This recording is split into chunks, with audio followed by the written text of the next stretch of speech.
بسم اللہ الرحمن الرحیم۔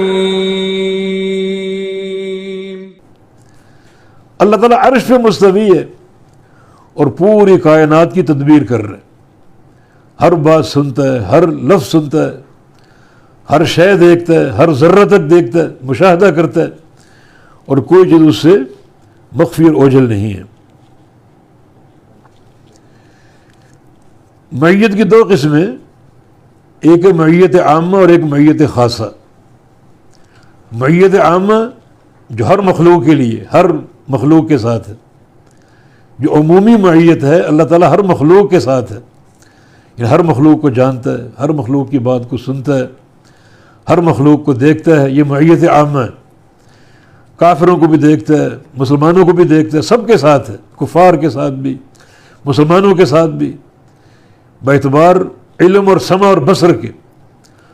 اور معیت خاصہ جو ہے یہ اللہ تعالیٰ کے جو محبوب اور پیارے بندے، متقین، صالحین، انہیں اللہ تعالیٰ کی معیت خاصہ حاصل ہے۔ اللہ تعالیٰ کی خاص معیت، اس کی مدد، اس کی نصرت اور اس کی رحمت۔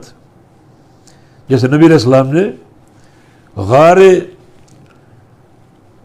ثور میں فرمایا تھا ابوبکر صدیق رضی اللہ عنہ سے کہ لا تحزن ان اللہ معنا، اللہ ہمارے ساتھ ہے۔ یہ معیت خاصہ ہے۔ چند فٹ کے فاصلے پہ ابو جہل بھی کھڑا ہوا تھا غار کے باہر، تو کیا اس کے ساتھ نہیں تھا اللہ تعالیٰ؟ نہیں، معیت خاصہ میں نہیں تھا۔ معیت خاصہ میں اللہ تعالیٰ ہمارے ساتھ ہے۔ معیت عامہ جو ہے اللہ ہر شے کو دیکھتا ہے، ہر شے کو جانتا ہے، اور اس کا علم ہر شے کو محیط ہے، یہ معیت عامہ۔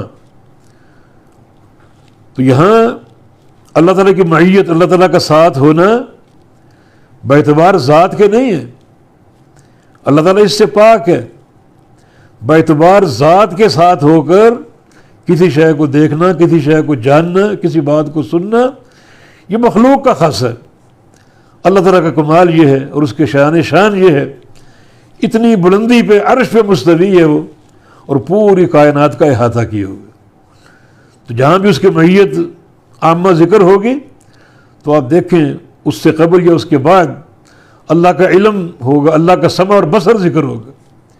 اللہ تعالیٰ نے موسیٰ علیہ السلام، ہارون علیہ السلام سے کیا فرمایا؟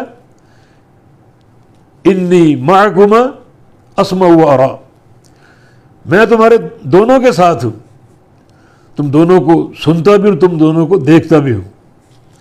یہ معیت ہے، مگر معیت عامہ سننے اور دیکھنے کے معنی میں، یہ نہیں کہ بذات ہی تمہارے ساتھ ہوں۔